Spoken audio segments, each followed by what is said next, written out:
Mass protests in Iran now entering a sixth day in a row. Thousands are taking to the streets over a spiraling economic crisis there. President Trump, meantime, posting a stark warning to Iran's leadership early this morning, saying if the regime kills peaceful protesters, the U.S. would intervene and that American forces are locked and loaded. Lucas Tomlinson is in West Palm Beach, Florida, with the very latest strong words from the president this morning. Lucas.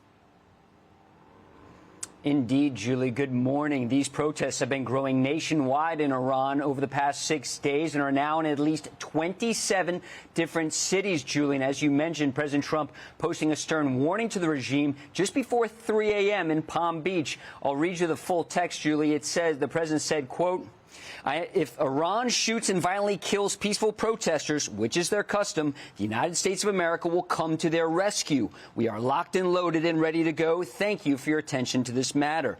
At least 6 people have been reportedly killed in the protests this week. It started among shopkeepers and merchants in Tehran's Grand Bazaar. Students have now taken to the streets with truckers and bus drivers, protesting runaway inflation, a currency that has lost 40% of its value since Israel launched its 12-day war against Iran, supported by those American B-2 bombers, stealth fighter jets, and Tomahawk cruise missiles from the guided missile submarine USS Georgia. Iran's Secretary of its National Security Council responding to Trump in a post of his own, saying, quote, Trump should know that American interference in this internal issue is equivalent to chaos across the entire region and the destruction of American interests. The American people should know it was Trump who started the adventurism.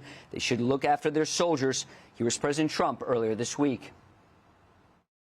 I'm not going to talk about overthrow of a regime. They've got a lot of problems that are in. They have tremendous inflation. Their economy is bust. Their economy is no good. And I know that people aren't so happy, but don't forget, every time they have a riot or somebody forms a group, little or big, they start shooting people. The editors of the Wall Street Journal wrote late yesterday that the Ayatollah depends on oil revenue to keep his commanders loyal. If that oil revenue should be cut off, so too could be those loyalties. Julie? Lucas Tomlinson, live in West Palm Beach, Florida. Thank you very much. For more on all of this, podcast host Ben Ferguson. Ben, thank you so much for talking to us. Happy New Year. What do you think of the president's strong words? I admire the fact that he is taking precautions before the killings could potentially start. And, you know, in his post, he essentially says, this is their thing. This is what they do. So warning preemptively that if you do anything, the U.S. will hold them accountable. You got to love that. Yeah, look, I think the number one thing with President Trump is when he says something, especially when it deals with foreign policy and national security, he means it. And he means what he says here. I think he understands that the people there are going to be a target. I think he understands that we have the upper hand on oil. I think he understands the embargoes that are real. And we've seen this with Venezuela. And this is that FAFO of Donald Trump foreign policy. He meant it when he said to Iran, I will hit your nuclear sites. And that's exactly what we did. We pulled off the impossible mission to go and bomb those sites. And so what I think the president is saying here is very clear. We're not talking about invading Iraq, right? That's not what this is. What he is saying is, I have sanctions I can use against you, blockades, I can go after your boats, I can go after your oil, and I can hit military targets. And the president of the United States of America has been crystal clear. You don't mess with him. When he tells you there's a red line, he means it. Unlike Biden, unlike Obama, their red lines meant nothing to the world. Donald Trump's red lines clearly mean something, and you have a very quick history. You can learn just how serious he is, and I think Iran should listen up. Yeah. It depends on whether or not they're going to actually listen.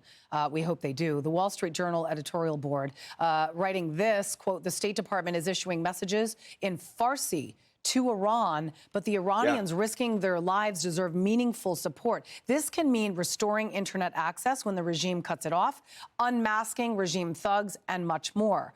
Aaron McLean, retired Marine infantry officer, echoed that statement earlier today. Listen. As the president's own comments imply, words are probably not going to be enough. We've been down this road before. These protests tend to have tragic endings, and it may be helpful for the United States to take action in support of the protesters.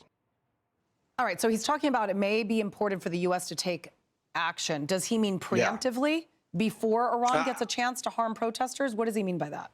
you think? Look, I think there's a very good chance of that. I also think that what Donald Trump, his core policy with Iran is, this is a murderous regime. They want to kill Americans. They want to take on America. They've declared they're already at war with America. And so if that is the playing field, then we are going to be more proactive, the same way we were with the Iran nuclear deal. We're not even going to let you get any closer. We're going to go before him preemptively and take it off the table. I also think the president understands that's the way that you have a more peaceful ending and a peaceful resolution, is if you go and you say, here's the line, you crossed it, we just did what we said we were going to do. Do you want to keep doing this? And that would destabilize Iranian's regime. Now, there's many on the left, they believe that Iran, if you go and destabilize, that's somehow bad for the Middle East. I disagree with that.